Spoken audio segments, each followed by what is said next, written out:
श्लोक में भगवान कहते हैं यजे तपसी दाने च स्थिति सतित्य च उच्यते कर्म चैव तदर्थ्यम सतिदेव अभिधीयते।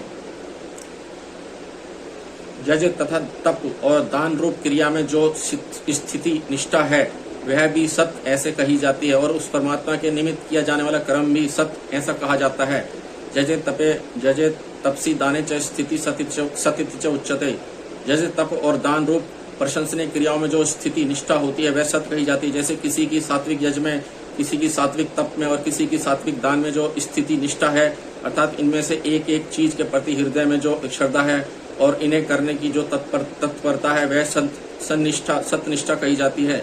चय पद देने का तात्पर्य है कि जिस प्रकार लोगों की सात्विक यज तप और दान में श्रद्धा निष्ठा होती है, ऐसे ही किसी की वर्ण धर्म में, किसी की आश्रम धर्म में, किसी की सत्यव्रत पालन में, किसी की अतिथि सत्कार में, किसी की सेवा में, किसी की आज्ञा पालन में, किसी की पतिव्रत धर्म में, और किसी की गंगा जी में, किसी की यमुना जी में, किसी की प्रयागराज आदि में विशेष तीर्थों में जो हृदय से श्रद्धा है, उनमें जो रुचि, विश्वास और तत्परता है वह भी सन्निष्ठा कही जाती है।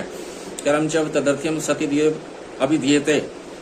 उन प्रशंसनीय कर्मों के अलावा कर्मों के दो तरह के स्वरूप होते हैं। लौकिक स्वरूप से ही संसार संबंधी और परमार्थिक स्वरूप से ही भगवत संबंधी।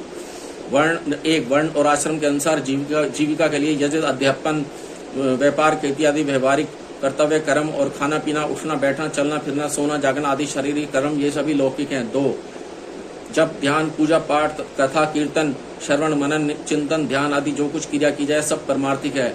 इन दोनों प्रकार की कर्मों को अपने सुख आराम आदि का उद्देश्य न रखकर निष्काम भाव एवं श्रद्धा विश्वास से केवल भगवान के लिए अर्थात भगवत प्रीत्यर्थ किए जाएं तो सब के सब ये कर्म तदर्थीय तो किए जाएं तो वे सब के सब कर्म तदर्थीय कर्म हो जाते हैं। भगवत अर्थ होने के कारण उनका फल सत हो जाता है, और अर्थात सत स्वरूप परमात्मा के साथ संबंध होने से वह सभी देवी संपत्ति हो जाते हैं जो कि मुक्ति देने वाली है।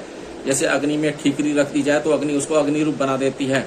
यह सब अग्नि की विशेषता है कि ठीकरी भी अग्नि रूप हो जाती है। ऐसे ही उस परमात्मा के लिए जो भी कर्म किया जाए वह सब सत परमात्मा स्वरूप हो जाता है, अर्थात उस कर्म से परमात्मा की प्राप्ति हो जाती है। उस कर्म में जो भी विशेषता आई है वह परमात्मा के संबंध से ही आई है। वास्तव में तो कर्म में कुछ भी विशेषता नहीं है।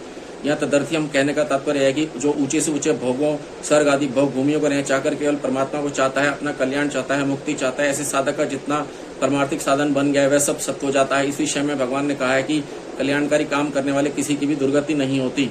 इतनी ही बात नहीं, जो योग समता अथवा परमात्म तत्व का जिज्ञासु होता है वह भी वेदों में स्वर्ग आदि की प्राप्ति के लिए बताए हुए सकाम कर्मों से ऊंचा उठ जाता है।